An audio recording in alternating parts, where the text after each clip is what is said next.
Hadi Al-Abdallah est un jeune journaliste indépendant, lauréat du prix Reporters sans frontières pour la liberté de la presse. Il se trouve actuellement à l'ouest de la province d'Alep, dans une zone contrôlée par l'opposition qui a vu affluer les évacués. Il nous raconte leur désarroi. Les civils qui sont partis d'Alep pleuraient d'avoir à quitter leur ville dans ces conditions. Beaucoup estiment que la communauté internationale les a mis face au choix suivant, être tués dans Alep assiégés ou être forcés de quitter leur maison. Quelqu'un m'a même dit que dans les deux cas, il s'agissait de crimes contre l'humanité. J'ai parlé à un enfant qui m'a raconté les bombardements à Alep-Est, la peur et les pleurs. Une femme est venue me voir.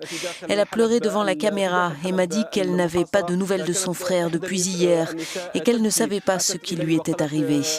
Un autre de ses frères est mort en martyr il y a un mois.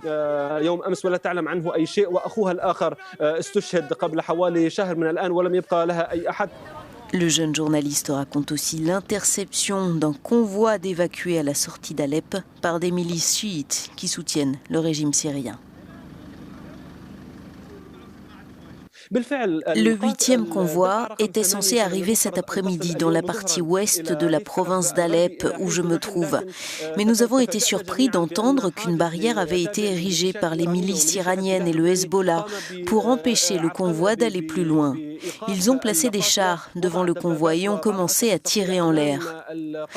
Quelques minutes après, j'ai pu parler avec un activiste qui était dans le convoi et avec quelques civils qui en faisaient partie aussi.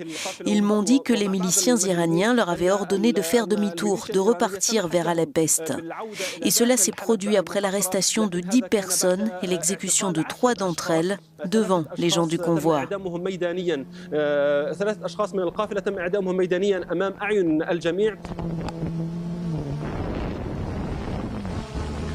Plus de 50 000 personnes sont assiégées à Alep. Pour rester objectif, il faut dire que les Russes veulent évacuer ces civils de la zone assiégée.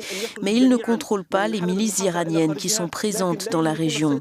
Ces milices ne veulent pas que les civils sortent. Il y a un conflit entre Russes et Iraniens. Les Russes veulent les évacuer, les Iraniens ne le veulent pas.